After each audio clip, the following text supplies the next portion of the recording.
Good evening সবাইকে।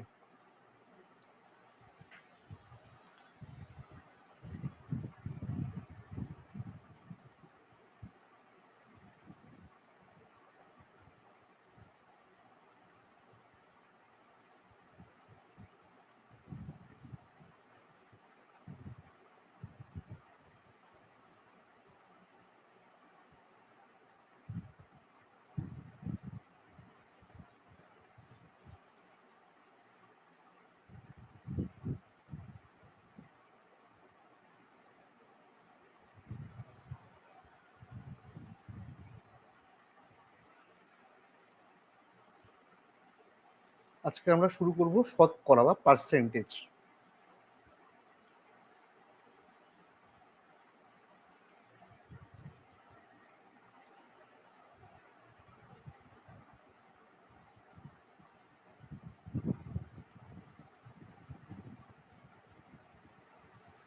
দেখো,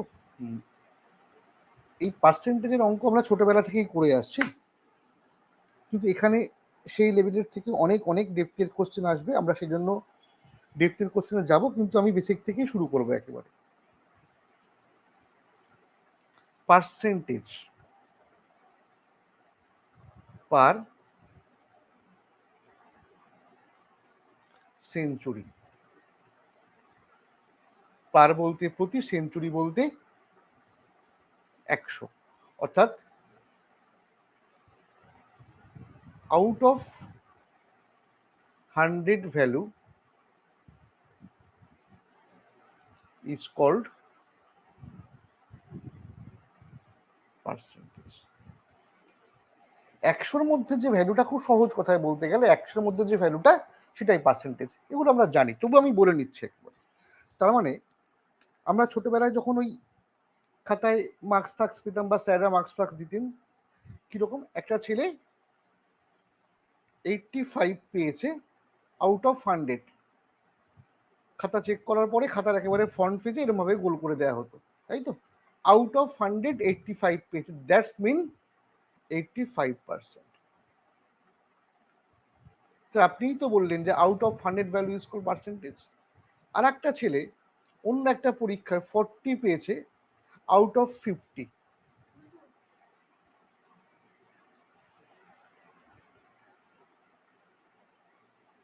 ঢাকা দিয়ে রাখো ওখানে।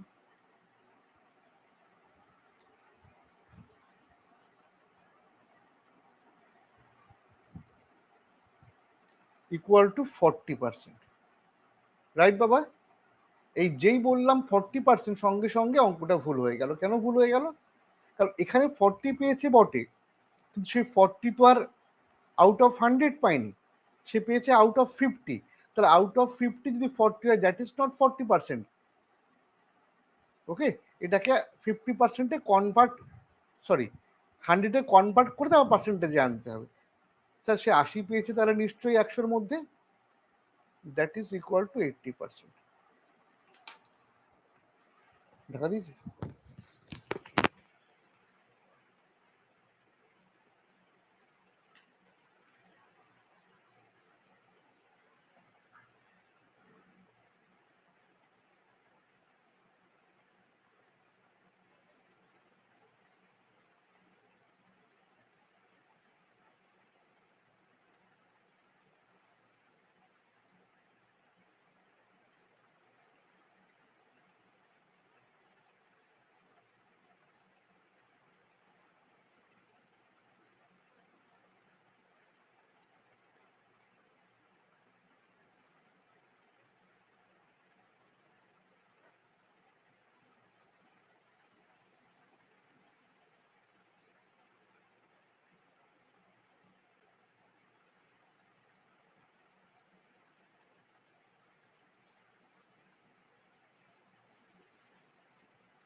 ওকে, তাহলে স্যার যদি কেউ আমাকে এরকম বলে a/100, তাহলে কি স্যার এটাকে a% বলা যায়? হ্যাঁ, এটাই তো কথা, আমি এটাই তো বলার চেষ্টা করছিলাম। ঘুরে যদি কেউ আমাকে বলে স্যার তাহলে আমি k% কিভাবে রিপ্রেজেন্ট করব? বা যখন তোমাকে বলেছে k% মানেই সে কত পেয়েছে, কে পেয়েছে কার মধ্যে, আউট অফ 100। এটাই তো কথা।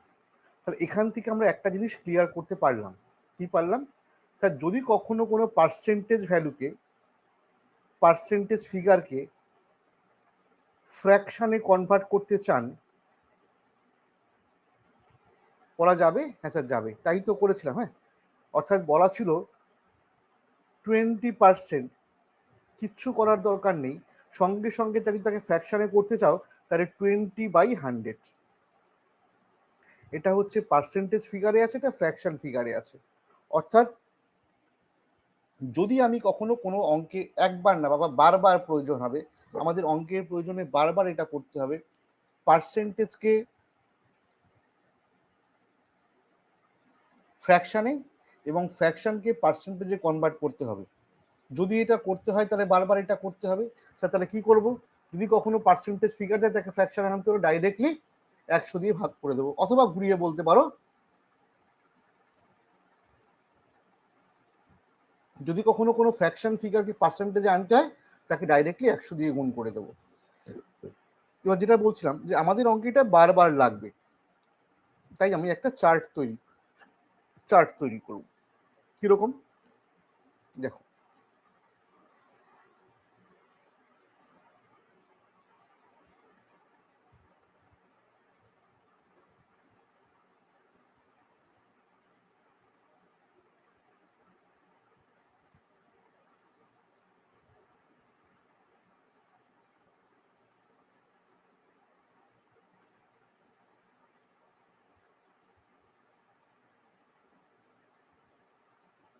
এই পার্সেন্টেজ, এই ফ্র্যাকশন,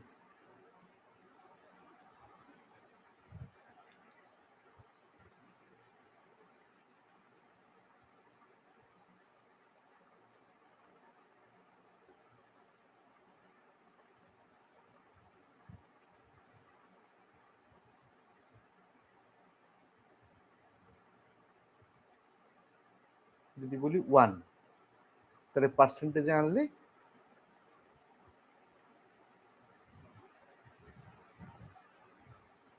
100%। যদি বলি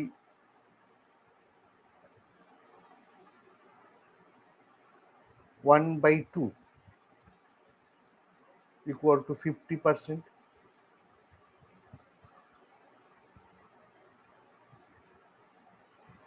যদি বলি 1/3 equal to 33 whole 1/3%, যদি বলি 1/4 equal to 25%। যদি অসুবিধা হয় একবার করে দেখে নেবে, কিছুই না, 25% তাকে ফ্র্যাকশনে আনতে হলে ডাইরেক্টলি 100 দিয়ে ভাগ করো।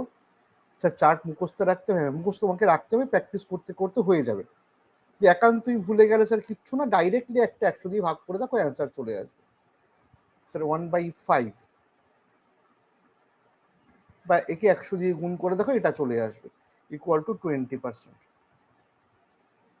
স্যার 1/6, খুব ইম্পর্টেন্ট, 16.2-3%।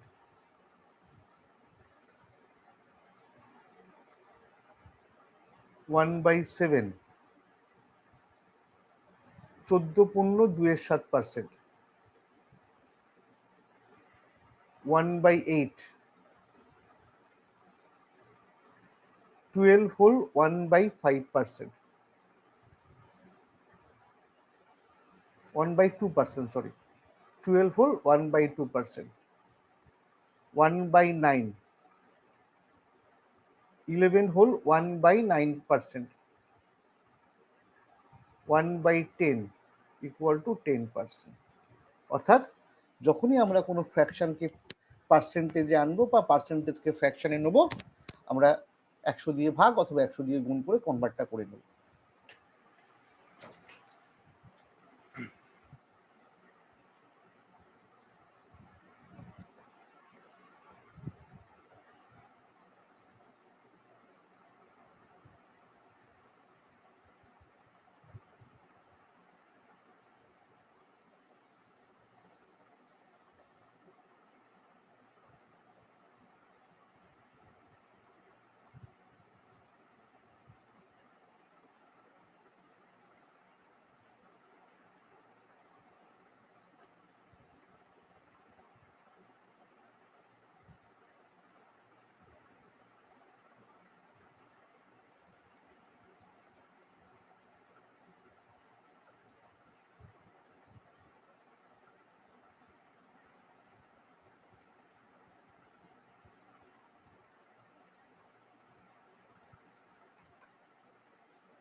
আস্তে আস্তে আমরা অঙ্ক শুরু করি।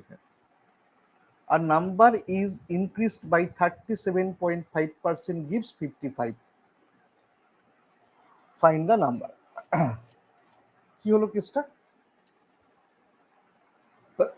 কোনো একটা সংখ্যাকে তার 37.5% ইনক্রিজ করা হয়েছে। ইনক্রিজ করার পরে রেজাল্টটা দিচ্ছে 55।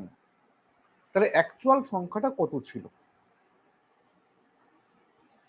কতভাবে নিয়মটা অঙ্কটা করা যায়, কত নিয়মে অঙ্কটা করা যায় দেখো। কিন্তু আমরা খুব শর্ট ট্রিক্স একটা অ্যাপ্লাই করবো, সেটা পরে করছি। আগে বেসিকটা ধরি।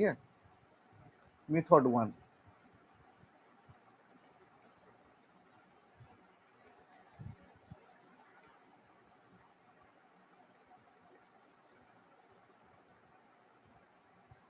let the number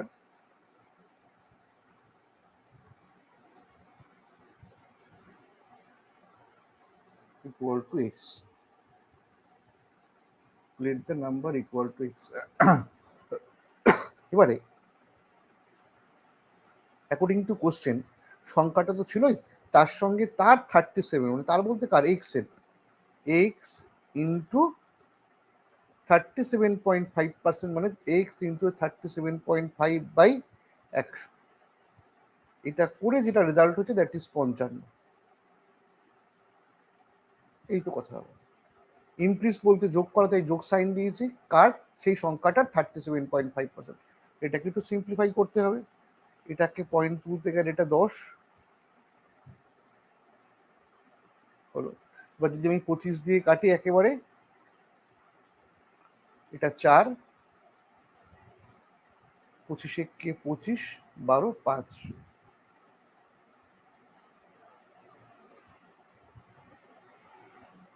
5 দিয়ে কাটলে 3, 2। তাহলে দাঁড়ালো কত sir? X plus 3x/8 equal to 55। হ্যাঁ স্যার, এটা এলসিএম করলে 8 হবে, 8x আর 3x অর্থাৎ 11x/8 ইকুয়াল টু 55। হ্যাঁ স্যার, অতএব x ইকুয়াল টু 55/11 ইন্টু 8। 11 কাটলে 5, স্যার x ইকুয়াল টু 4।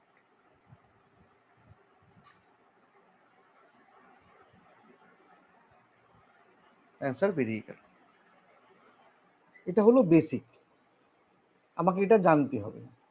কিন্তু এইটা যদি আমি অবজেক্টিভ পরীক্ষা করি তাহলে আমি পাস করতে পারবো না, এত সময় আমার কাছে নেই।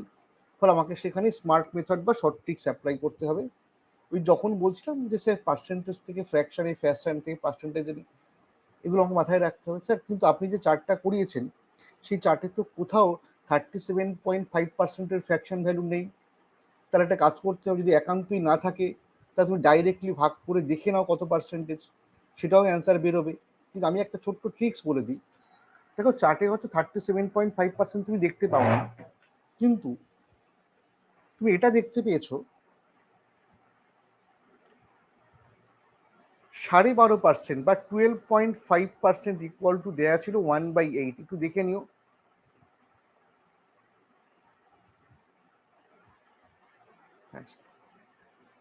যদি 12.5% মানে 1/8 হয়, তোমাকে একটু 12.5 টেবিলটা মাথায় রাখতে হবে, কারণ এই ফিগারগুলো খুব ইম্পর্টেন্ট। 12.5% মানে যদি 1/8 হয়, তাহলে এর যদি ডবল করি, তাহলে 12.5 ডবল করা মানে হচ্ছে 25%। তো আপনি এটাকে ডবল করলেন। তো যদি এটাকে ডবল করেন তাহলে ডান দিকটাও ডবল করতে হবে। তাহলে এটাকে ডবল করা মানে কিছুই না, এটাকে 2 দিয়ে গুণ করা। তুমি এটাকে মনে মনে 2 দিয়ে গুণ করো। 1/8কে 2 দিয়ে গুণ করলে 2 আর 8 কেটে 1/4 হবে। হলো স্যার, তাই তো? তাহলে স্যার 12.5% মানে যদি 1/8 হয়, তাহলে 25% তার ডবল মানে হচ্ছে 1/4। ও স্যার 12.5কে 3 দিয়ে গুণ করুন না। যদি একান্তই গুণ করতে না পারো তাহলে 12.5কে 3 বার যোগ করো, বা 25-এর সঙ্গে 12.5 যোগ করো, কত হবে? 37.5%। ওই দেখো চলে এসছে। তাহলে এটাকে যদি আপনি 3 দিয়ে গুণ করেন, তাহলে এটাকেও 3, 1/8কেও 3 দিয়ে গুণ করতে হবে। তাহলে 1/8কে 3 দিয়ে গুণ করলে স্যার কিছুই হবে না, স্যার 3/8। আচ্ছা, এই হচ্ছে কেস। তাহলে আজ থেকে যেখানেই 37.5% দেখবে, তুমি তাকে ফ্র্যাকশন মতো 3/8 বলতেই পারো। একান্তই না পারলে 100 দিয়ে ভাগ করে দেখে নেব। এইবার আপনি স্যার এখানে কি করে অ্যাপ্লাই করবেন, দেখ এই মেথড 2। কোনো একটা সংখ্যাকে তার 37.5% ইনক্রিজ করা হয়েছে, ভালো কথা। সংখ্যাটা ছিল 37.5% মানে হচ্ছে 3/8। এটাকে আগে লেখো।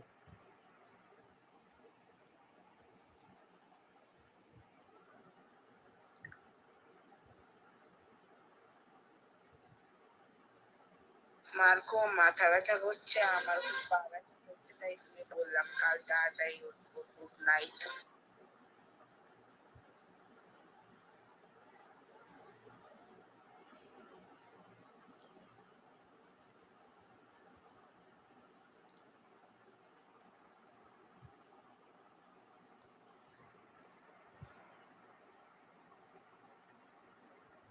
তাহলে যে সংখ্যাটা ছিল 8,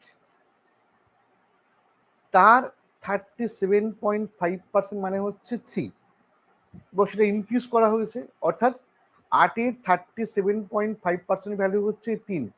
তার মানে যে সংখ্যাটা, যদি সংখ্যাটা অ্যাকচুয়ালি 8 হয়, তার 37.5% মানে 3 ইনক্রিজ করার পরে, 3 ইনক্রিজ করার পর রেজাল্ট হবে 11। এই হলো কেস। যদি স্যার 37.5% ইনক্রিজ না করে ডিক্রিজ করতো, তাহলে ফ্র্যাকশনে লিখতাম। তাহলে লিখে বলতাম স্যার যে সংখ্যাটা 8 ছিল তার উপরে 3 ডিক্রিজ করে সংখ্যাটা হতো 5। এখানে ইনক্রিজ করেছে, অর্থাৎ 8 থেকে 11 হয়েছে।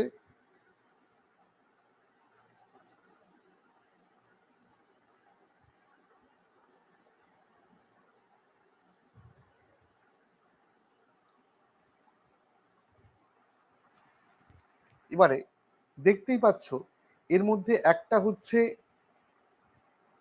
ইনিশিয়াল নাম্বার, একটা হচ্ছে যোগ করার পরে। তার ইনিশিয়াল নাম্বারটা কোনটা স্যার 8, আর যোগ করার পরে হয়েছে 11। তোমাকে যে নাম্বারটা দিয়েছে, যে সংখ্যাটা দিয়েছে, দ্যাট ইজ 55। এটা যোগ করার পরে তাহলে 11-র তলায় 55 লিখবো। হ্যাঁ স্যার। আর এটা কোশ্চেন মার্ক। তাহলে 11 থেকে 55 কি করে আসে স্যার? 5 দিয়ে গুণ করে, রেশিও। তাহলে এটাকেও তুমি 5 দিয়ে গুণ করো, তাহলে রাইট অ্যান্সার চলে আসে। আমি বক বক করলাম বলে এতক্ষণ টাইম লাগলো, কিন্তু যে জানে কনসেপ্টটা 37.5% মানে সে 3/8 লিখবে, তারপরে 8 আর 11 লিখবে, 11-র তলায় 55 লিখবে, ফাটাফাট কয়েক সেকেন্ডে অঙ্কটা সেরে ফেলবে।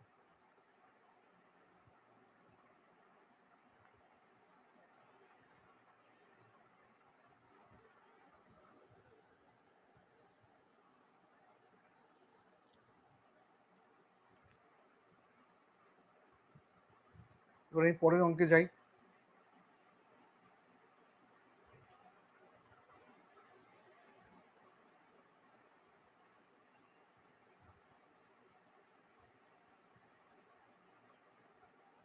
দেখো কি বলেছে, A is 20% of C and B is 25. A is 25% of C and B is 25% of C. Then what percentage is A of B?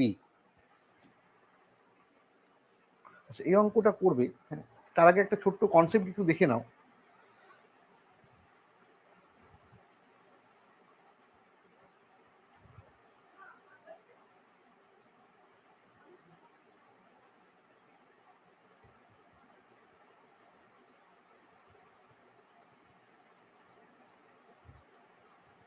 যদি তোমাকে কখনো বলে এ বি এর কত percent, A by B into 100, কেসটা কি হলো স্যার? দেখো, যার পার্সেন্টেজ ভ্যালু বের করতে হবে সে উপরে থাকবে, যার রেসপেক্টে বের করতে হবে সে নিচে থাকবে, ইন্টু 100। আমি যখন বলেছিলাম যে কোনো একটা ছেলে 40 পেয়েছে আউট অফ 50, তাহলে 40টা 50-এর কত পার্সেন্ট? 40% বলে দিও না, তোমাকে পার্সেন্টেজে সাজিয়ে নাও। 40টাকে বের করতে হবে 50 রেসপেক্টে, তাহলে 40/50 ইন্টু 100, এই হচ্ছে নিয়ম। এবার কাটাকুটি করে যা হবে তাই। যদি বলে এ বি এর কত পার্সেন্ট, তাহলে স্যার A/B ইন্টু 100। স্যার যদি কখনো বাই চান্স বলে বি এর কত পার্সেন্ট, হ্যাঁ ঠিক আছে, যার রেসপেক্টে বলবে সেটা উপরে, B/A ইন্টু 100। এটা কিন্তু আমার অঙ্ক করতে লাগবে, ভালো কথা।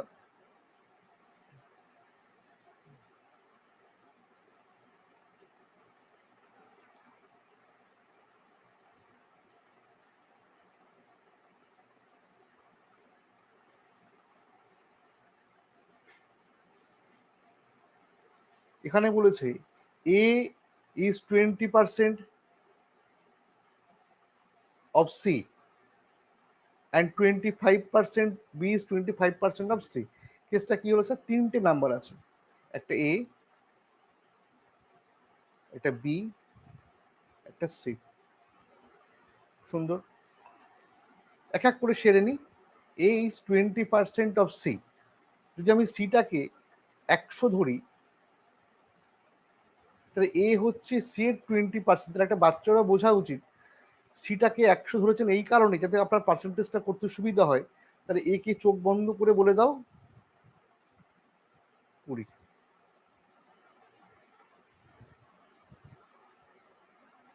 মিটে গেল।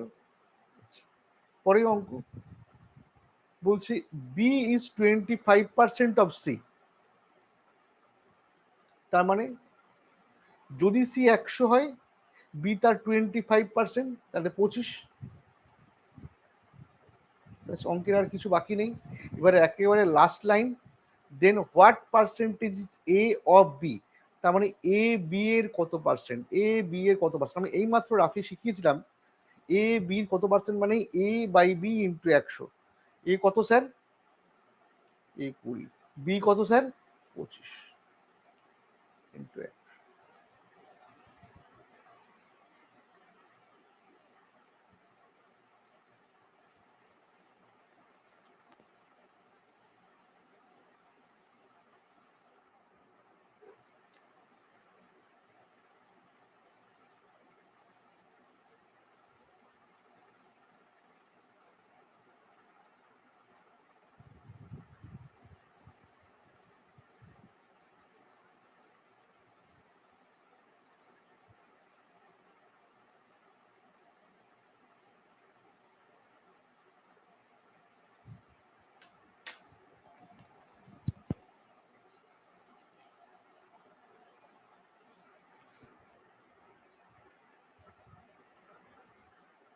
A's salary is 25% higher than B's salary.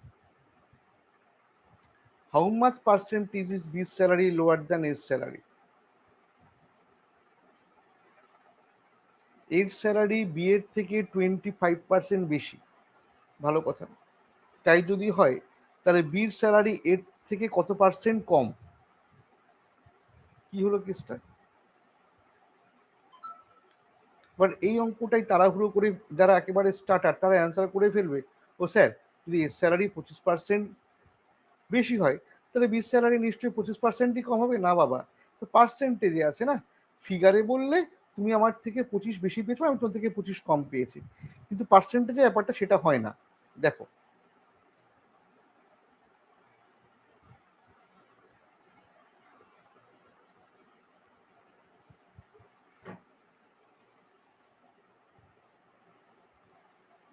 মা,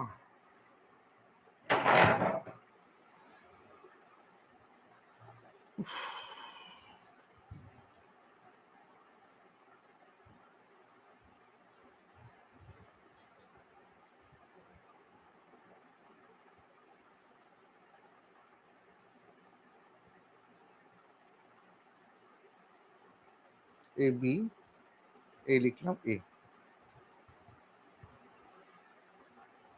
বলেছে এর স্যালারি ইজ 25% হায়ার দ্যান বির স্যালারি। আর পার্সেন্টেজে সব থেকে সহজ নিয়ম হচ্ছে 100 ধরে নেওয়া। যদি আমি বিস স্যালারিকে 100 ধরে নিই, তা তোমার এটা বলতে কোনো অসুবিধা নেই, তাহলে স্যার এস স্যালারি নিশ্চয়ই 125। হ্যাঁ স্যার। এবারে পরের লাইনটায় আসি, হাউ মাচ পার্সেন্টেজ ইজ বিস salary lower than S salary. আগে সত্যি দেখো তো বিস স্যালারি এর থেকে কম তো, এর হচ্ছে 125, বির হচ্ছে 100। আবারও বলছি বির স্যালারি এর থেকে কম তো, হ্যাঁ স্যার কম। এখানে একবারও জিজ্ঞেস করেনি তোমাকে বি এর কত পার্সেন্ট, তাহলে আমি বি বাই এ ইন্টু 100 করতাম। এখানে বলেছি বিস স্যালারি এর থেকে কত পার্সেন্ট লেস, লোয়ার কত পার্সেন্ট কম। আগে দেখো সত্যি কম তো, হ্যাঁ স্যার কম। কত কম স্যার? 25 কম। ভালো কথা, পার্সেন্টেজে আসতে হবে। কার রেসপেক্টে? দেন এ, তাহলে কত কম বাবা? স্যার 25 কম। কার থেকে 25 কম? 125-এর থেকে 25 কম, দেন এ। তাহলে 25/125 ইন্টু 100, ব্যাস অ্যান্সার হয়ে গেছে। এটা যদি কাটো 5×25 125, তাহলে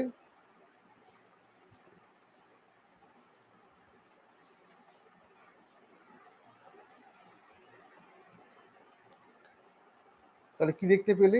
এটা ভাবার কোনো কারণ নেই স্যার, যদি এর স্যালারি 25% বেশি হয় তার বির থেকে, তাহলে বির স্যালারি ওর থেকে 25% কম হবে। হ্যাঁ, রেজাল্টটা কিন্তু আলাদা হলো, এটা কিন্তু 20% হলো। এটা মেথড 1।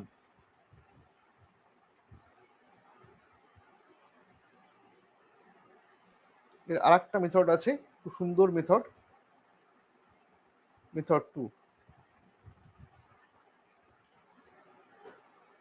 এই যে 25% লিখেছো, 25%টাকে সঙ্গে সঙ্গে তুমি ফ্র্যাকশনে নিয়ে যাও। কত বাবা? 1/4। আচ্ছা, এর স্যালারি বির থেকে 25% বেশি, তা 25% বেশি মানে বেশি সাইন সবসময় প্লাস, তাহলে প্লাস 1/4। এটা গেল প্রথম লাইন অঙ্কের। এবার অঙ্কের কোশ্চেনের অ্যান্সারটা পরের লাইনে আসছে, দুটো ওয়ার্ডেই শেষ করে দেবো। এটা +4, কেন +4? 25% বেশি বলেছেন, তাহলে 25%-এর ফ্র্যাকশন ভ্যালু 1/4 আর বেশি বলেছে প্লাস। তাহলে স্যার যদি এটা প্লাস হয় তাহলে অপোজিটটা অবশ্যই মাইনাস হবে, বিস স্যালারি ওর থেকে কম হবে, তাই প্লাসটা মাইনাস করলাম, আর কিছু না। এবারে তলায় কত ছিল? 4। উপরে কত ছিল? 1। আর এখানটায় 5। একটা কাজ করো, 4 আর 1 যোগ করে 5, উপরে যা ছিল তাই বসিয়ে দাও। এবার নিচে কত লিখবে স্যার? এটা কিন্তু পরীক্ষার সময় মাথায় গোলাবে, কিন্তু গোলানোর একটা মানে যাতে না গোলার জন্য ব্যবস্থা আছে। এই সাইনটা দেখো প্লাস আছে, তাহলে 4 আর 1 যোগ করে 5, 5টা নিচে বসিয়ে দেবে, উপরে যা ছিল তাই। এবারে একটা into 100,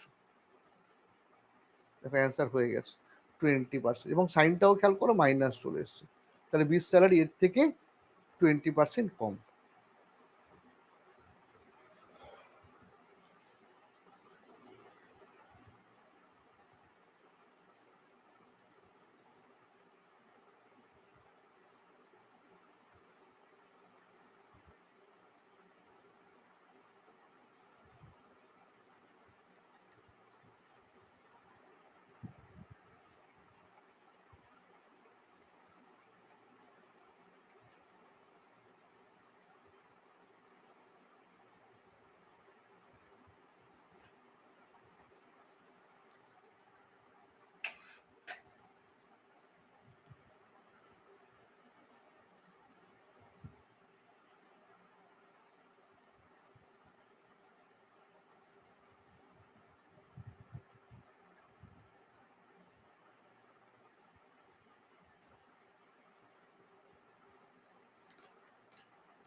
If the price of tea is increased by 20%, by how much percentage must be consumption of tea to be diminished so as not to increase the expenditure? অর্থাৎ চায়ের দাম 20% বেড়ে গেছে, ভালো কথা। ঘটনাটা ঘটে গেছে, এই চায়ের দাম 20% বেড়েছে, কিন্তু পরিবারের আয় সেভাবে বাড়েনি। তাই পরিবার ঠিক করেছে চায়ের দাম বাড়লেও আমরা চায়ের পিছনে খরচটা একই রাখবো, আমরা চায়ের পিছনে খরচটা বাড়াবো না। তাহলে একটাই কাজ আছে, একটাই উপায় আছে, আপনাকে চায়ের জন্য খরচটা কমাতে হবে, খরচ কমাতে হবে না, সরি চায়ের ব্যবহারটা কমাতে হবে। হ্যাঁ, তার মানে খরচটা কমাতে হবে। সেটাই কোশ্চেনটা করেছে, এই যে দাম 20% বেড়েছে, ব্যবহারটা কত পার্সেন্ট কমালে আমরা খরচটা একই রাখতে পারি। এটা ভালো মেথড। দেখো আমি দুটো মেথডে দেখাচ্ছি। এই মেথড 1,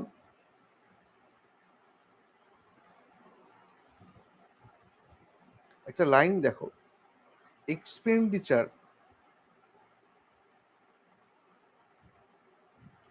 এক্সপেন্ডিচার মানে হচ্ছে খরচ, ইকুয়াল টু প্রাইস ইন্টু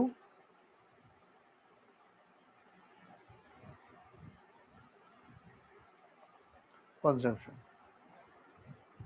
যদি কেউ আমাকে আমি কত কেজি কিনছি কনজাম্পশন ভোগ বলে দেয় আর প্রাইসটা বলে দেয়, সেই দুটোকে গুণ করে আমি আমার খরচটা বের করতে পারি। তাহলে price into consumption equal to expenditure. অর্থাৎ যদি আমি এইভাবে সাজাই,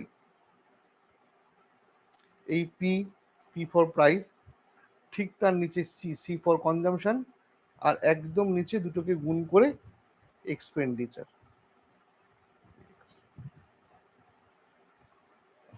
এবার এক এক করে আমি প্রেজেন্ট করবো। বলেছে প্রাইসটা 20% বেড়ে গেছে। তা 20% বেড়ে গেছে মানে কি? 20% মানে হচ্ছে 1/5। হ্যাঁ স্যার। তাহলে যেটা 5 ছিল তার উপরে 1 বেড়ে এখন 6 হয়েছে, সেই রেশিও মেথড। অর্থাৎ স্যার যে প্রাইসটা 5 ছিল সেটা বেড়ে এখন হয়েছে 6। ভালো কথা, কিন্তু একটা ঘটনা ঘটে গেছে, এতে করে খরচ আপনাকে কমাতে হবে, ব্যবহার আপনাকে কমাতে হবে। কিন্তু ব্যবহারটা আপনাকে এমন কমাতে হবে, এমনভাবে কমাতে হবে যাতে করে এই এক্সপেন্ডিচারটা সেম থাকে। অর্থাৎ এই এক্সপেন্ডিচার আর এই এক্সপেন্ডিচার যেন একদম সেম থাকে। এখন স্যার এক্সপেন্ডিচার পাবো কি করে? কি করে এক্সপেন্ডিচার পাওয়া যায়? স্যার প্রাইস আর কনজাম্পশনকে গুণ করেই তো এক্সপেন্ডিচার পাওয়া যায়। আচ্ছা, অর্থাৎ যদি আমি এখানটায় এমন কোনো সংখ্যা বসাই আর এখানে এমন কোনো সংখ্যা বসাই, যে দুটো গুণ করে যার রেজাল্ট দেবে দ্যাট ইজ এক্সপেন্ডিচার কনস্ট্যান্ট থাকবে, তাহলেই তোমার স্বার্থ পূরিত হবে। তাহলে একটা কাজ করতে হবে, আমি এটাকে ক্রস করে দিই। অর্থাৎ এখানটায় 6 বসাই আর এখানটায় 5 বসাই, তারপর রেজাল্ট কত হবে? 30। রেজাল্টটা নিয়ে বড় কথা না, বড় কথা হচ্ছে কনজাম্পশনটা কি হলো, যেটা ছিল 6 সেটা হয়ে গেল 5। অর্থাৎ খুব সহজ কথা বলতে পারো, যদি তুমি এক্সপেন্ডিচারটা একই রাখতে চাও, খরচটা একই রাখতে চাও, প্রাইসের সঙ্গে কনজাম্পশনের ইনভার্স রেশিও। যদি এটা 5:6 হয়, এটা 6:5 হবে। এই হচ্ছে কথা। তাহলে স্যার কত কমলো? স্যার 1 কমেছে কনজাম্পশন। দেখো 6 থেকে 5 আনতে হবে, কার উপরে 1 কমেছে? স্যার 6-এর উপরে 1 কমাতে হবে, তাহলে ইন্টু 100। আর এই 1-এর 6 দেখলেই কার কথা মনে পড়ে? স্যার 16.23%। অর্থাৎ তাকে চায়ের ব্যবহারটা, চায়ের কনজাম্পশনটা 16.23% কমাতে হবে। আমি এত কিছু নাও করতে পারতাম, যেটা মুখে বললাম, স্যার যদি খরচটা একই রাখতে চান তাহলে প্রাইসের সঙ্গে কনজাম্পশনের ইনভার্স রেশিও। 20% বেড়েছে মানে যেটা 5 ছিল সেটা 6 হয়েছে, এটা প্রাইস। তাহলে কনজাম্পশন কত হবে? এটা প্রাইসের রেশিও, তাহলে কনজাম্পশন হবে স্যার 6:5। যদি 6:5 হয় তাহলে দেখে নাও কত কমেছে? স্যার 1 কমেছে। কার উপরে 1 কমেছে? 6-এর উপরে 1 কমেছে। তাই 6-এর উপরে 1 কমা মানেই 16.23%।